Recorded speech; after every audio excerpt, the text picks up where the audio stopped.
Welcome back, man. Hoop Round. We're about to do another episode. Got V Icy with me, Vic. Glad to be here. Jack Siege, of course. As always. And you know me, Greg, doing the same old. But it's the finals time, so you know what we talking about. And it's a lot to talk about. This episode gonna be a little longer. Probably gonna do two. Beginning of the finals, end of the finals. But you know me, I like to jump right into it. So game one. This is the first thing we have to cover. A lot has happened. But basically, I want to hear some summaries of what y'all think happened, and then, you know, who basically has the advantage in this series now. Well, I mean, I think we all said the Warriors, right. But what has changed since game one, and how do you feel about, you know, that outcome or any other calls during this game? I felt like Cleveland came out on fire, bro. Like, I was sitting watching it with you, and they was hitting every single shot. Now, Golden State was hitting their fair share, missing their fair share, and was happening to still be in the game, which I thought was a tip of the hat to them to still hang around and miss shots like a normal team. It seemed like Cleveland just would not miss. He got the love that he needed from Love. He got the help he needed. Love was the one kicking it off. I was loving the way it was going down. Now, I thought it was going to be a blowout. I was already thinking it's getting ready to be a blowout. Cleveland don't have a chance. And when they had a chance, I'm thinking to myself, like, okay, this is about to be a game. Okay, let me see what's going on. So when it was killing it, when everybody was killing it, everybody was doing their thing, I'm thinking if they steal this one, we got a series all over again, bro. Yeah. Cleveland is going to be in this. Worst thing they could, or the best thing they could do is take game one. Now, fast forward all the way to the end. I don't want to get into. We'll talk about the details of those last few seconds heading into the overtime in a second. But I want to say overall, the way I felt like it was an amazing game, an amazing effort by Cleveland, an amazing effort by LeBron, 51 points. What can you say about that? As far as Golden State is concerned, I'm not really sure what to think about them not blowing them out yet. I don't know if I'm happy about it. I don't know if I'm upset about it. I don't know what to think. Andre Iguodala's not there. This is a fill-out game. I'm not trying to take nothing away from what Cleveland did, so I started with them first. But I do feel like I have some questions as to why that game was not as close. I mean, why that game was as close as it was. I'll let you go. Hold on one sec. Y'all hear any crying? That's my daughter. It's cool, no worries. She's a part of Hoop Run family. Well, I would say for how close the game was, I think KD probably had the quietest 26 that you could ask for. So they're going to need that every game. A quiet mid-20s from Curry or a quiet mid-20s from KD. And I think that might be the recipe for them to stay in along with continuing to speed up their tempo. Because they had the tempo probably as high-paced as I've seen since like the regular season. For Cleveland until maybe 7 minutes left in the fourth quarter when they were able to go possession by possession. I think one of the biggest factors that went under the radar that kept Cleveland in the game was Larry Nance Jr. And I think he needs 30 minutes a game. TT could bring the energy, but I don't know what's going on in his head right now. But Nance's 11 boards was huge. His energy was huge, and just his presence on the court with the bounce, whether it's on the offensive end or on the defensive end. So I think get him a little more tick can make the next few games competitive. But I think that was one of Cleveland's keys for staying in it this game, along with obviously LeBron's heroics. Absolutely. I mean, pretty much the same. Y'all cleared it up. Hey, yeah. Y'all cleared it up. I mean, the Cavs came out balling, getting buckets. The Warriors, you know, was playing regular Warriors basketball. KD has been quiet for the last 4-5 games. It's been not him showing up as much. Right. And Curry carrying the team. Clay been coming up big. And then the Cavs, I mean, I know Bron team isn't what was expected, but I feel like he gets one or two guys to show up every other night. Like Jeff Green showed up against Boston. 19 points. And tonight everybody played pretty well, and they still ain't come up with the win. I think that's a little bit of a test to just how good the Warriors are. Right. And then I'm just gonna jump right to what we all talking about. I mean, I feel like Bron got to shoot that shot. Oh, last shot? Yeah, you got 49. Steph checking you. You shoot that shot, you might win this game. Everything's okay. So to clarify, he talking about when he passed the ball to George Hill and George Hill got fouled and had to go to the We all know we gonna talk about JR. And first of all, I hate that. Why are we banging JR, bro? Like in my mind, he just got an offensive rebound. I mean, the Warriors could have got that rebound. call timeout and it's no OT. Yeah. Like, Yeah. JR got an offensive rebound. Good job. I mean, yeah, you could have shot it. You might have missed. You might have got it blocked. But Right. you assured the possession. You made sure y'all had a shot to win this game. Why was he even down there? He shouldn't have been down. Where's there. He Brian? shouldn't have You know been what I down mean? there. Like, it's just so many things. Where's Tyronn Lue? Call the timeout. Like, it's just so many things that went wrong in that play for everybody to just be on JR head. It ain't like he was just wide open. 7-foot Durant was standing right next to him. Like, could he have tried to get something up? Absolutely. But, I mean, if Brian shoots the shot with 49 points and Steph guarding him, none of this happens. You feel like he should have shot the shot? No, I don't feel like he should have shot the shot. I want to fast forward, rewind a little bit before that. To 36 seconds left. Okay. When there was a foul call, an offensive foul. The referee had bird's eye view. He maybe was 4 or 5 feet away from the play. And he was like, offensive foul is going the other way. And I'm like, oh, okay. It's a 2-point game. Cleveland up 2. Got a chance to go up 4 or at least run it down to, maybe 10, 15 seconds left. Right. It's a whole different dynamic, whole different game. That same play, the ref at the top half called a block. The ref at half court called a block. Okay. So when he called the block, he kind of stopped and let the other ref go, and the ref was like, charge. The ref who was closer to the play. Was like, charge. He was like, all right. But then KD was like, nah. It's under 2 minutes, I need a review. And if you mad at the review, I get it. Yeah. Like, all right, maybe we shouldn't review that. I mean, but Yeah, that's the whole point. I feel like a That's the similar whole play point. happened to KD last year, though. It just wasn't in this big of a moment. But it was a block. Like, I mean, we argue the refs terrible. The refs don't get the right call. They finally do get the right call, and we mad. Yeah. It's really perception, though, when it comes to that. As you can say, he got his torso moving, he moved his feet. At the end of the day, he stood in front of him. Durant already had a guy checking him. You could argue he was out of control, and he ran him over. But the thing is, you have to be there. If Brown was there, Brown wasn't even on 2 feet. Yeah. 1 foot was still sliding. Like, He was still getting his it was a position. good play, Brian. You saw it coming. You was a little late. I think if it was that definitive, it wouldn't have been a split call on the floor. And if it was that definitive, like, then you could have went and changed it at the replay booth. But if it's not that definitive, I don't think you can overturn a call like that with 4 seconds left in the game. This is the only That's thing I'm fair. gonna say, VZ. I'm gonna have to slightly disagree with you, only because the block in charge is always the hardest call for a ref to make. True. Not even to mention the moment it was in, that it happened in, made it even harder. Because you're right, it is all about an eye test, what a referee is perceiving from this end and the one that's standing there. Who moved? Like you said, KD could have been out of control. LeBron just didn't get there fast enough. Which one did you see first? But Kinda, you know what I'm saying? My thing in live speed, I think, yes, that's hard to see. But when we slowed it down and looked at it, I think it was definitive. I think it was clearly a block. Yeah. Full speed, all right, that's Yeah, kind of hard to yeah. call. But I think when you look at it in slow motion, it's clearly a block. Now, the review, I get it. Maybe we shouldn't even be reviewing that. He was clearly outside the line. Right. But I do think it was a block. I think the right call was made. How they got to that call, that's in question. That might be, you shouldn't even been at the review. But I do think they got the right call.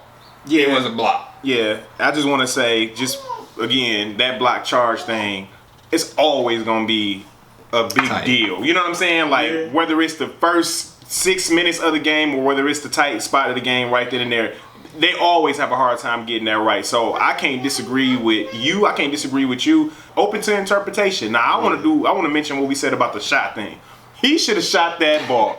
You do not pass. I want you to, and I'm gonna bring you back into this because you the one that said that you felt like he shouldn't have to shoot it. Right. So I'm gonna let you get a chance to speak. Let me tell you why I feel like he should have shot it. Number one, I've been saying this about LeBron for a very long time. I don't feel he could be he's some level of clutch. I'll say that. But the clutch that people are referring to when they call him clutch, I don't believe he's that form of clutch. Jordan Kobe. He's not Jordan Kobe clutch. Only reason why I say this, against Indiana this year, he had some game winners against Indiana. He did that. He shot that last shot. Boston, game 7, he was asserting himself. All series asserting himself. I believe he only does that against teams that he does not respect. People that he knows he's gonna beat. I knew coming to this gym that we were gonna win this, whether it took 4 games or 7. I'm not about to let you take me out. I will carry this team on my back and shoot this last shot because to me it's really no. I guess he feels like it's really no punishment on me if I do it. But y'all whack basically. So I feel like when it comes against a squad like that, he actually feels like they're either as good as him or better. He's more calculated. He's more smart. He's more nimble. He's more strategic. And I'm not saying scared. I did not use the scared word because you know that he's a pass first guy. He's a, I'm gonna make my team better type of guy. So I said all that to say, when everybody was calling me saying, "Did you see that shot on Indiana? Did you see how he did Toronto? He's clutch. He clutch. He clutch." You did do this. I said everybody, he's right on schedule is what he is because he's building you up to make it appear as though he's clutch. But right when he gets to that final stage, that stage when he goes to the finals and he's looking across the court at Kevin Durant, Steph Curry, people he actually respect, he's not going to just be willy-nilly and shoot floaters against them with this last. He's not going to do it. He's going to find the right basketball play. So what did he do in game 1? 49 points at the time, I believe. I would like to think that some of those 49 points were not all wide open shots, not all good shots. You took some bad ones. So if this last shot is going to be a bad one, then I'd rather you take it than George Hill take it. And lastly, I say he should have took the shot because everybody talk about how Cleveland are bums. If there's so much bums and they don't deserve to be there and LeBron's the one carrying them, why are you passing it to these supposed bums to seal the game? I feel like out of all points you scored, those 2 were the most important and you did not take the shot. Let you say what you got to say. Well, I am a LeBron fan. I'm going to put that out there. That's cool. And I feel like I didn't look at it from that perspective. He could have taken that last shot. However, it was a great play that he made. Like, George Hill had to be held. He was going to the rim, cutting to the rim to make the layup. If he wouldn't have been held, he probably would have caught it, probably would have made the layup. That's arguable, that's debatable. Right. But at the end of the day, it's only 2 or 3 players on that whole Cleveland team that he would trust shooting the basket in that situation of the game. It's probably George Hill and Kevin Love. I would say Jeff Green, but he's just not that dependable of an offensive threat like that. But that's why he brought George Hill to the team for moments like that. He know George Hill done been in them playoff moments. He know George Hill done been to the finals before. He know George Hill could be considered clutch just from his experience. Yeah. But having 4 seconds on the clock, having played 45, 46 minutes already, and having to take that deep 3, like, he wasn't getting to the basket. LeBron wasn't getting to the basket. Like, if LeBron had an opportunity to get to the basket, I'd be like, all right, you down 1, take that shot. I don't want LeBron shooting that deep 3. I don't want him shooting that deep 3. I agree. After all of the smart play that they done played the whole game, because you got to be super smart to beat the Warriors. You ain't just going to come out there and outball them with the Cleveland Cavaliers roster stacked as it is. But I think the play that he made to get him to the free throw line, whether that would have been a layup or a free throw to get them up 1, they still wouldn't have been in the clear. So when you say he could have took the shot, that makes sense because they would have at least been up 2. So you can feel a little bit better about being up 2 like Houston was up 2 on Golden State, maybe game 5 or game 6, whatever it was when they ended up winning. But no, I didn't look at it from that perspective. I think he could have. I mean, hindsight 2020. Of course. You don't want to go to OT with them boys, but even being up 1, I still had a level of concern that they wasn't gonna be able to put it away with 4.9 seconds left. And I just felt like none of the other stuff even happens with JR or George Hill if he shoots the shot. Because what I told Greg was, really, it's no negative result for LeBron. If you shoot it and make it, the 51 is justified. Ball game, we get the win. If you shoot it and miss it, you got 51 points. You missed the game-winning shot. Who's really that no basketball gonna be really mad? That's the thing. My thing goes to the history of it, bro. It's the history of it. Like, you see the ESPN post, Brian 51, 8 and 8 did all he could. He didn't. He didn't. You shoot that last shot, you did all you could. Yeah. If you shoot that and you miss that, then you did all you could. But you didn't. You gave it to George Hill. And another thing, I'm going to try to put the clip in here, but I want y'all to go back. George Hill didn't get fouled on that last play. His arm didn't get grabbed? He grabbed Clay. He did a little old trick. Like, he did. He hooked him and fell. And it was he did it. And I'm like, oh, that's genius. Like, I didn't even notice it to the next day. I didn't know that either. I'm telling you, like, he didn't get fouled. So I was like, that's really a bad pass to me now. That make the pass look right, like, it's really a bad pass to me now because George didn't even have no intentions on catching it. When he ran around him, he grabbed his arm and just fell. Yeah. It might have been a makeup call too. Very true. Very true. But going back to the monitor, I'm gonna let that go. Yeah. Maybe. I think it was right, but maybe. And another thing is, like, you got 49. You got Stephen Curry on you. Move him. You don't got to shoot that three. Move him. Move him. Excuse me. Go. They gotta foul you. You 6'8", 240. They gotta foul you. And I'm not a fan of putting the game in the refs' hands. Right. Like if they don't make that call, you depending on refs that we all know are terrible. No, like true. so, I hate when they say the Warriors were getting more calls. Or the calls are just bad for both teams. Like the refs are just bad right now. All season. Yeah, like they're All literally just bad. So don't put the game in their hands. You know what I mean? Kobe just did a detail on it for Bron and KD. If you get that pull up in your game, you change everything. Instead of going all the way, getting fouled, not getting the call, you come right there, that elbow, and stop. You change everything. You literally become unguardable. So all I'm saying is do that. Time out. I gotta get high. Come on. You wanna get high? Did you just say timeout? He said timeout. He said Come on. You got 51. You obviously was unstoppable. You obviously was doing what you want to do in that game. Keep doing it. The way they had the defense set up, all you got to do is send whoever, Kyle Korver in the right corner, all the way through. You slide over to that right wing. Draymond can't stay now. He can't because he was helping off Kyle Korver. You can't stay now. You got to follow Kyle. That's Kyle. Now you got you and Steph. I think all the attention is on Brian. When Absolutely. it come down to that, you know what I mean? You might have somebody lagging off that you waiting for him to drive. Or you might have somebody cheating over. That's probably why George Hill hadn't is just because there was so much attention coming on LeBron. Absolutely. So I can see the mindset behind it. And like y'all said, he got a high basketball IQ. He's a very smart player.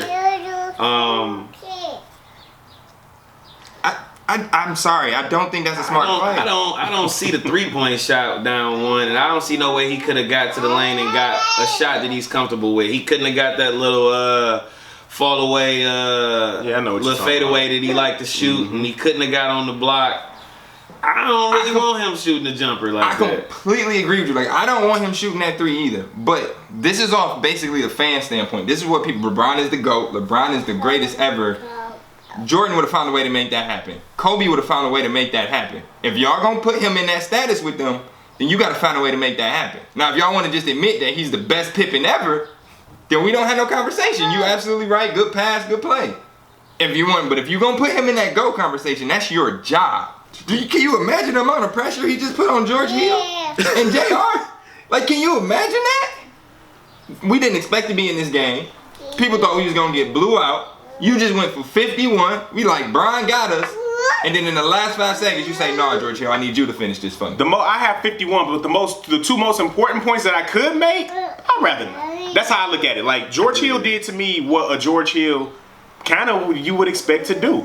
If you're not LeBron James at that free throw line, I kind of expect you to miss one because you're not the best player. You're not LeBron. You're not even KD or Steph. He's a better free throw shooter than LeBron. He's a better free throw shooter, but in this moment where the game is on, I would expect for him to probably miss one. It's just this. Like, Not a rookie either, though. Like, he was a 10-year vet. It's not that. He it's in the this, finals it's and this. he's shooting the game If I with- lose with LeBron, I'm okay. If I lose with George Hill, I had LeBron. That's my thing. Like, losing with George Hill just shouldn't happen because I have LeBron. If I lose with LeBron, that's what I bet all my chips on. Yeah. Okay. Yeah. Do you agree with that at Like, least? Do you feel it at least? Like, you got the biggest... But he not gonna be able to win this championship by himself. It's not gonna happen. but he had help. When Golden State won against Cleveland the first time, Iguodala was the Finals MVP. Nobody expected that, but they needed Iguodala. They He wasn't no needed him. MVP. They need George Hill for the series. They do. But this, I completely agree with all. Like, that's factual. My thing is, the help he got tonight, like game 1, you can't rely on that help. He probably not gonna have that much help in game 2. Like, they're probably not gonna show up like They that. probably gonna get swept then. That's what I'm saying. Like, you got the help. You got the help. Get him over the hump. Yeah, Because you can't rely on that help. yeah. You're not gonna get that help again. That's the point I was trying to make. The smartness for this already game. happened. Yeah, for this moment, For that game, I be feeling like the smartness, all the IQ stuff, and all the great plays and all that stuff. Everybody chipping in, all of that in the last 10 seconds. All that stuff Last is 2 over. minutes. Well, last 2 minutes. That's all that gone. stuff has been. It happened in the first, second, and third quarter. All that stuff, you got all of that already. These last 2 minutes or whatever it is, You got to factor all that out because you wouldn't even be in this game. You know you got the help because you wouldn't even be in the game right now. So check that off the list. And enough about even that. Enough about Bron. I want to talk about my man who gets no respect. Who after every Bron hit every big shot, came on the other end and hit a big shot right back. Stephen Curry.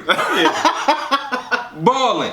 Because if you watch that game, it looked like Steph had 50, not Bron. Yeah. Steph only had 29. He flipped the switch. Yeah, he flipped it. Bron walked down, hit that big three. They had just caught up. It was like 70-73, 70-70. Bron walked down, hit that big three. You like, oh, that hurt. Steph come right back. We not going nowhere. It's not that easy. Yeah. Bron get the and one. Oh, they up again. Steph right back. And one. I'm gonna tell you what though, Greg. He better keep this up. Cause he ain't doing all that hot in the finals that he is in. So I'm watching him closely, and I know that's your guy, and I like him too. No, but I'm watching him on close. your side. I'm watching him. Steph got this thing where he try to play only when it's necessary. Yeah. Instead of the whole game. And granted, I grant it because he got a whole job. He got to get everybody else involved. He a point, but at certain points, you're Steph. Like you're their guy. You got to just like he did game one. You got to go all night. Just go all night. Don't try to turn it on. Don't try to do it when it's necessary. Just go all night. Because people try to say I'm biased against Russ and Bron because I call out their mistakes. I do the same for Steph. When Steph, it was the last series they really lost. Game 7 against the Clippers, and Steph shot some double pump three on Chris Paul to lose the series. You talking about years ago? Yeah, I'm telling you. I was like, bro, if he ever do anything like that again, I'm done with him. Like, I can't rock with you, bro. Like, I can't rock with you.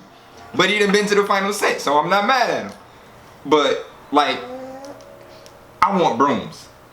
I want brooms. And the only way we getting that is if Steph come out every night and go at heads. Because KD not showing up right now. And that's a gentleman's sweep. Right. Enough for you. No, I want a sweep because a sweep means you don't belong there, and that's what I want them to know. Without Kyrie, those Cavs do not belong there. They walk through the easiest Eastern Conference I've ever seen. Nobody in the East belongs there.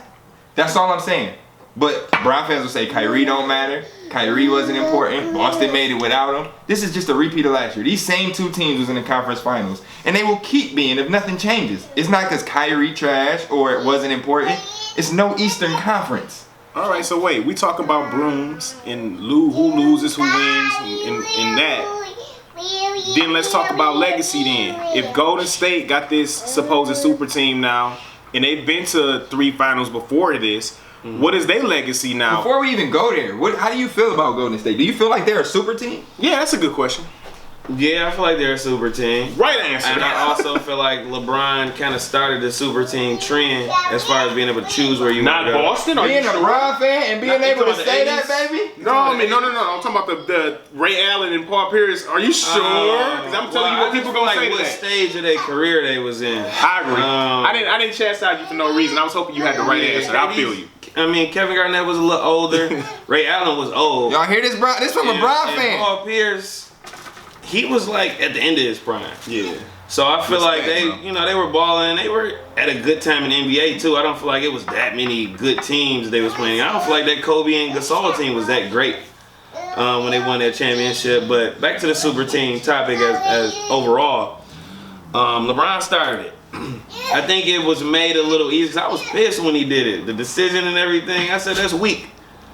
But I think what made it a little more, people were able to accept it is the fact that they lost to Dallas off the rip. And it's like, all right, it was like, all right, they not really a super team, but they still got 3 superstars. Yeah. So they won a couple ships. They ended up losing to San Antonio. They was, 2 out of 4. Then, everybody's following that trend. Everybody's trying to create a super team. The Clippers tried to do it. Then you got Golden State. So I thought they were a super team before KD got there. Right. For different reasons, though. At least they were all drafted. They was all drafted. They was all developed. I think Mark Jackson really helped develop all those players. But then you come in and they down 3-1 to OKC. OKC allows them to come back when they should have finished it in Game 6. And they come back to win. I think OKC, with how they were constructed with KD and Russ and whoever else was around them, Steven Adams, was probably the only team in this little era that they've had that could have beaten them. Even if KD would have came back the following season, they could have beat him. So when I see KD decide, like he was already questionable top 3, top 2 player in the league in the world, decide to go over there to Golden State, it was just disgusting to me.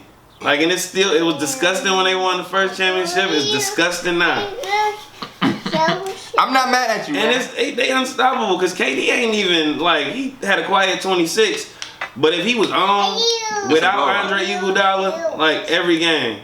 So before I let Greg go, to bring it all full circle, starting at the ring they won last year and beyond, how do you feel about this legacy that they got? Is it tarnished? Do we got asterisks by it? Do we even care? Should we even care? I think it's a tale of two teams. I think they should have won the championship without KD twice. I think you got that great Golden State team, and then I think you got this great Golden State team with KD. I think it's two different teams. Even the narrative is different. It's almost like KD is the star now. When, I mean, I agree to your point, it's still Steph Curry's team. So I think it's a tale of two teams. I mean, it's a great team. You put them up there with the three-peat Lakers, some of them Boston teams in the 80s, some of them Lakers teams in the 80s, maybe even some of them, Philly teams back then. Oh, yeah. But the fact that they got Kevin Durant now, should we care? That from last year's ring beyond, if they keep winning them, should we even care? Because they that good and they teamed up. Should we care? Should we? we will, but I really don't. Let me jump in right here. But as a basketball fan base, as a basketball society, we'll care. I mean, you can't take the rings away from them. But what's crazy, we gotta get Vic back on the show because he's a basketball genius like me. But I wouldn't give myself that credit. but no, like we really agree on most of the same points. We just feel differently about what has happened. So like Brian, I do feel like started the super team trend, but Brian like coerced with other players. He was like, hey, we should all go here, make this super team. Basically consolidated the East. He took out a lot of teams when he made Miami. Like it's basically only competition was Boston, and when they got old, like he literally wiped out the East. There was nothing left. KD, if you look at how KD lost, he went and saw Miami, super team, smack. Went and saw the Spurs. I don't believe if you build it from the ground up as a super team, yeah. but they were beasts. Like that's a team to beat. Mm-hmm. Lost. Golden State Warriors. Lost. So when KD was like, I think OKC could have gave Warriors the best run for their money, but I just don't see you winning with Russell. I just don't. His decision making in clutch times, because if you're playing a great team, you're not about to blow them out. You're gonna have a close game, and his decision making just won't get you over the hump. His decision making too. As a player, he's amazing, but I can count on Russ to make a bad decision. So I just don't think you're gonna get over when Russ got to make that decision. So the same pressure y'all put on LeBron, y'all didn't put on KD back then to take over that series? Because he'll do it now. I absolutely agree. KD doesn't feel that pressure now, honestly, because you know you got Steph to make that decision. He don't feel that pressure. With Russell, he kind of didn't feel that pressure either, because Russell wanted it. Russell wanted to be in that moment, Right. but it should have been KD in the moment. But Russell wanted it, so KD never had to do that.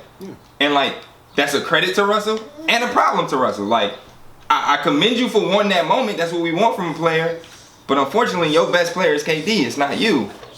So I mean, that's kind of on both of them. Well, if they two alpha males, then they need to butt heads But on that. Because KD not an if alpha you male. supposed to be that guy, like you supposed saying to be in KD that ball like supposed- LeBron, right? That's not Give me KD. that ball. It's not KD. It's not he. All you want to do is get buckets. I want to play in the offense. Give me the rock. Thank you. Let me get buckets. And that's kind of why I see why he went to the Warriors. Like, why go to the Spurs when you still might lose to the Warriors? Why go to any other team you can make great when you still might lose to the Warriors? When if you go to the Warriors, you get to be Harrison Barnes, but KD.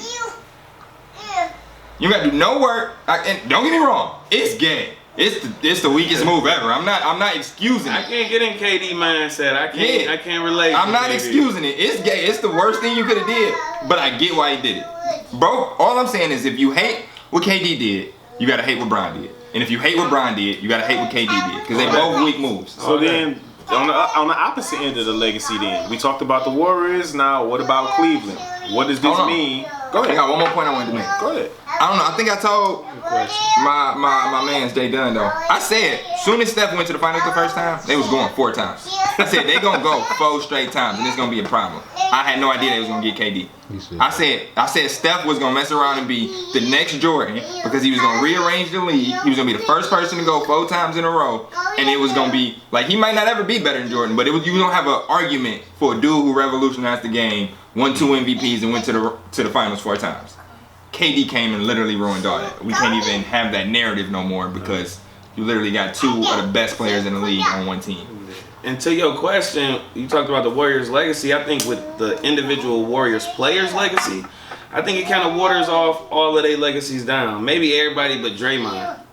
Because I feel like Draymond, if he ain't there, I don't know how many rings they got. Right. True, but I mean, I don't think it's no legacies but Steph and KD. Like Draymond and Klay are amazing in that system on that team. Klay can probably exist somewhere outside of the Warriors, but he wouldn't be the Klay we see now. 60-point Klay, he wouldn't be that guy.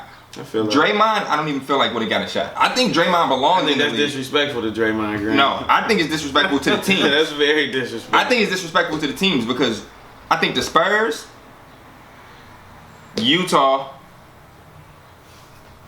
maybe the Bulls. Those are about the only teams that would have gave him a shot because Draymond isn't athleticism. Draymond is all IQ. He's never been, not even since high school. But the NBA now is all athleticism. They just pick athletic players. Athletic players who can't even hoop. Like, I'm not saying Draymond didn't deserve a chance. Right. I think Draymond should have been a higher. I think where he was picked is proof that they don't respect what he brings to the table. And what I'm saying is I don't think he would have gotten a chance anywhere else because of that. Not that he don't deserve it. But you got the PJ Tuckers of the world, the Joe Ingles of the world. PJ Tucker been in the league. Are essential to where these teams got for their defense. And Draymond could pass. He leading the team in assists. I'm not disagreeing with you. How long PJ Tucker been in the league? PJ Tucker been in the league for about 12 years. And he just getting a real shot where he actually means something on the team. I feel like that same thing would have happened to Draymond where you could have put him on the team a long time ago and been good a long time ago. But it took 12 years for somebody to even realize what type of player he was. Draymond been the leader of that team since Mark Jackson was there. The emotional leader, the spiritual leader. Him going on the court ain't what make them win. His defense and Stephen Curry's offense. That's what the Warriors are. Draymond's defense and Stephen Curry's offense. So I'm not knocking his importance. That's not what I'm saying. I'm saying they wouldn't have given him a chance. Okay. Like he would have been just as important on any other team, but they wouldn't have given him a chance. So that's why I feel like Klay and Draymond don't have a legacy. Yeah. But you know what Draymond personality, he would have took his chance. He gonna make a change. Hopefully. I mean, now, you seen him at State. Right. I hope. I mean, but it's a business. If that dude don't want to give you a shot, it ain't much you can do. He's a worker. Like he came in maybe 260. Yeah. Maybe 250 after losing a little weight his senior year. Like he worked his way. Them first couple summer leagues, he went out there and balled. I'm not knocking that. We know some cold cats that ain't never get nowhere, and we know they deserve the chance. Yeah. That's all I'm saying. Yeah. I ain't saying Draymond ain't got it. He definitely got it. Yeah. But if you ain't giving the shot, it ain't much you can do. I think a lot of teams would have missed out on a great player. So wait, with Golden State out the way, because we don't know, it's only 2 legacies on that team, like y'all said, and I agree. It's Steph and Klay. I mean, not Steph and Klay, Steph and KD. Sadly enough, if you flip this on its head and we start talking about Cleveland, it's really only 1 legacy. Now. But how do you feel about that legacy? How do y'all feel about the 1 legacy over there? What is this gonna do for him? He loses again, or what does it do for him? He wins again. What does it do? I think you take the GOAT conversation off the board for another year. If he loses? Yeah. Because I mean, I feel like people brought it back up because he got a chance to win it this year. Yeah. If he got his 4th, it's like, all right, now it's a discussion again. I still think it's Mike. I think LeBron has a chance. He still has a chance. Even being down 1 game, I think that's what makes the game exciting. That he has an opportunity. But wherever he goes next year, because I don't think he's gonna be there no more. Just with the dynamic of Dan Gilbert being there and all the other stuff. But I mean, if he goes somewhere else and get 2 more rings, the conversation gonna start again. Of course. So I think it ain't gonna be done until his career is over. But how so? Like, how many times do you get to go create a team and you consider it great for that? Like, I mean, you just talked about Kobe and Paul Gasol. Yes. Okay. Paul Gasol averaged 18 points in the finals, bro. That's what Kevin Love averages now. He won back-to-back against the Boston Celtics with this team. Bron done played on Kyrie, who averaged 28. He done played with D-Wade, who averaged 26. Bruh, like how many superstars you get before it's like, maybe it's not you? I mean, I dig that. That's all I'm saying. Well, like, if he wins, then what does it do to his legs? if he, okay, first of all, this is proof. Great This- question. This is proof that I'm not a Bron hater. If Bron, with no BS, no cheating, no random stuff happening, figures out how to beat this Warriors team, he now has a reason to be talked about and go. He now has a reason if he can figure out how to do that. Because I see brooms. I see brooms. There's no reason he should be in any game or have any competition with this Warriors team. I appreciate that. So if he can figure out how to beat them with no kicking KD out, no fouling out Steph, he has a legitimate case now. Wait, I'm about to do this to him because I want to make sure you get on this hot seat. I don't like that though. I agree. It's gonna have to take a little bit of luck. It's gonna take some fouling outs. It might even take an injury. Yeah. That's a part of the game, and you can't control that. So if even with the Draymond thing when he won it last time, with Draymond getting suspended for a game, those things do happen. I agree. So we can't just rule out. I'm not all ruling it events. out, but you have favorites. Like before the Warriors and Rockets series started, Warriors were the favorite, even being the 2 seed. I didn't want Chris Paul to get hurt. I hate that it happened, and we'll never know what would happen with him gone. But I still feel like the Warriors would have won. I don't feel like the Cavs have a chance to win. Right. So If some BS happened, right, so if still you change the scenario of the game and he wins, then it's not as amazing if you beat this team without. But I feel their like best that's player. a part of the game. I'm not knocking it. I mean, so if first of all, I feel like every ring Bron has an asterisk. Me next to it. too. But he still has them. I can't knock that. I can't take that. Every time I mention Bron's name, I gotta mention 3 rings. So if he wins, he'll still get it. Every ring. Every ring. He won in a half season where the MVP and the person who put him out last year was out. They was both injured. That's when he won the first time. The second time, you have the biggest shot in finals history, Ray Allen. The third time, you get the next biggest shot in finals history, Kyrie Irving. And a suspension from Draymond and a foul out from Curry. You said a half season when they beat OKC? Rose, who was MVP that year, was hurt. And the Magic, who put him out last year, Dwight, was hurt. Granted, those teams was trash. I but actually give him they that beat ring him. on the low. I give him the OKC ring. Yeah, over James. Bro, they were so young. Of course, it's easy to say that now Yeah. when they superstars each in their own right. Back then, they were so young. James Harden didn't get enough clock. He only ran point guard in the 4th quarter. KD was this big. Like, that team wasn't ready. They just wasn't ready. And he had D Wade and Bosh.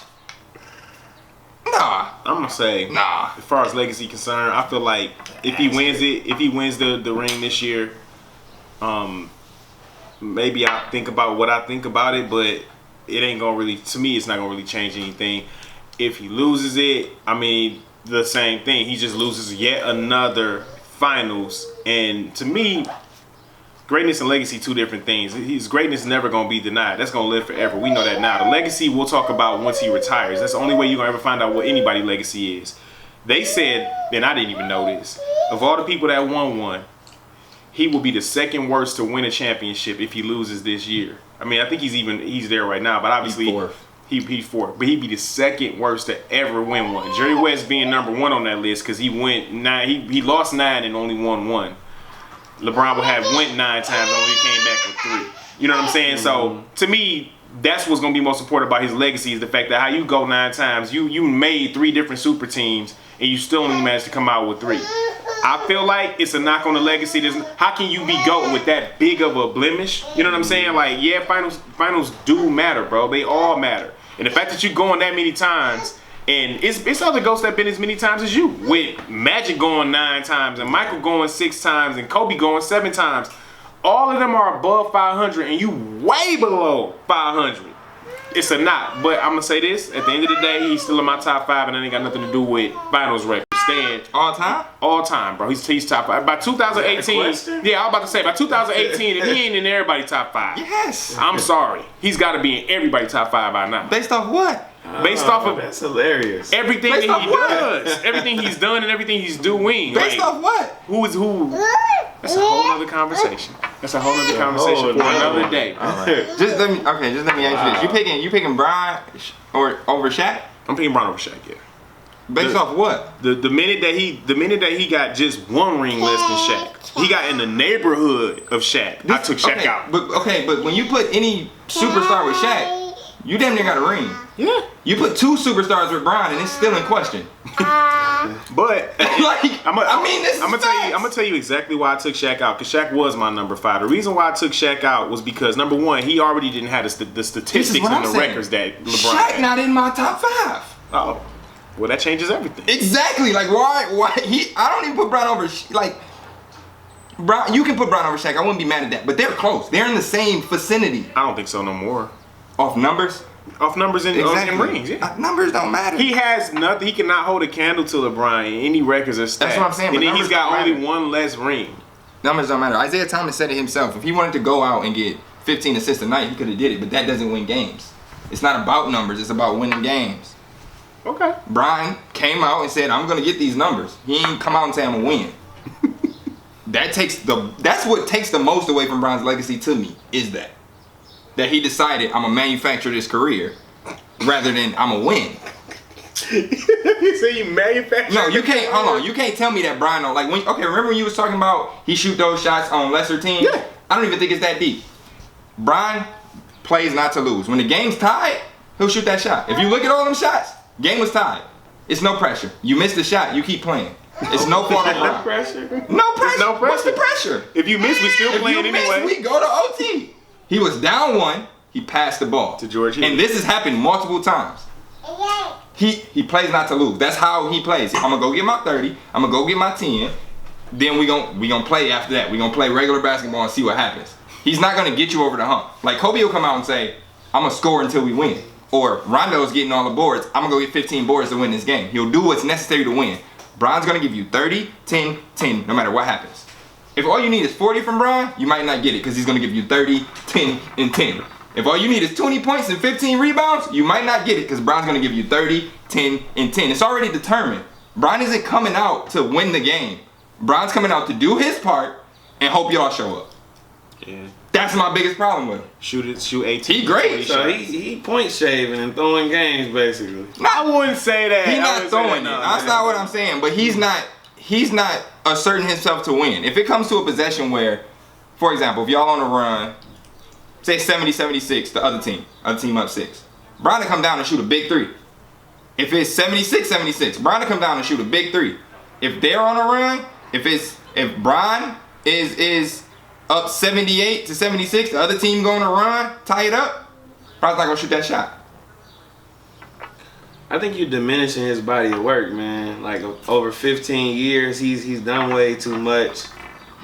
That's literally he's what taking he is. teams when he was with Cleveland in his original stint that shouldn't have been nowhere near the playoffs. with He's that. taking them to 1 seeds and One he's team. taking them to the finals. Ivo did that. Yeah, but Ivo ain't got no rings either. Ivo didn't go team up with a bunch of cats Ivo either. ain't the leading field goal man in postseason history That either. literally comes Ivo with ain't the longevity. leading. It literally comes with longevity. Yeah, but longevity ain't easy. He's the Hulk. Granted, his athleticism is a gift. Congrats to him. That don't make you good at hooping. You can't hoop.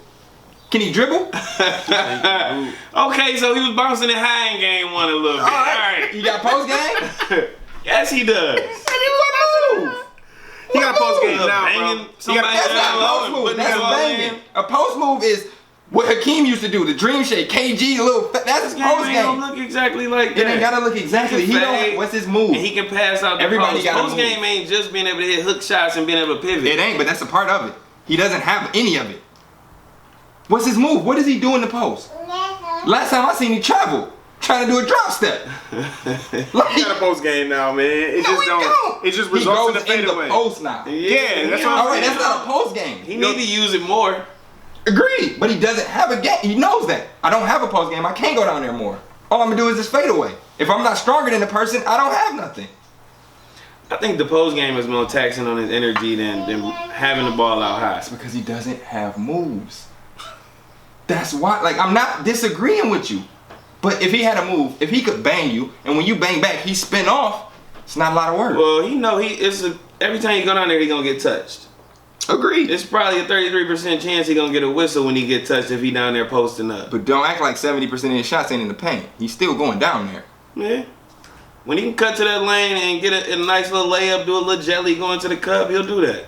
Right. But that's where Brian points come from. Brian capitalizes off your mistakes. That's the greatest part of his game. If you mess up, Brian is going to capitalize on basketball IQ, I would say that's his greatest part. But the thing is, when the game comes down greatest to the part. last minutes, when there aren't no many more mistakes, when everyone's focused, when we've seen what you've been doing all game and we're ready to defend you, he doesn't have anything to go to. He doesn't have anything to separate himself, which is why he struggles in clutch moments. That's his problem. And which is every why- other GOAT has that. That's why I Yeah. can't put him in the GOAT conversation, because the key thing that makes you a GOAT, you're missing. Everything else is great. Yeah, I agree with that. And Yeah, he his wouldn't thing agree is with his that. versatility, and that's probably why he's just versatile. He don't have this go-to thing. So is Lamar Odom. Like, I'm sorry, Come bro. on, bro. What you're comparing is longevity and opportunity. He gets more touches and he's played more. Like, we look at all these playoff stats. He's played 100 more. He's been to the finals 9 times. He played 100 more games than any other playoff player. That don't count for nothing. Did you keep? It's the Eastern Conference. It ain't like he out here beating Jordan or Bird. Like, he just beat a Boston team in 7 games with But they who was best Jordan and players. Bird beating? Like, yeah, people always what got it- this revisionist history of the 90s and the Can I- let me- 80s. I will tell you who they was beating. Okay, first of all, he gonna hate this. Jordan didn't beat nobody till they was gone. All he beat is the bad boys. I will give you that. Okay. Jordan didn't beat nobody till Magic was done, the Birds split up, and the bad boys split up.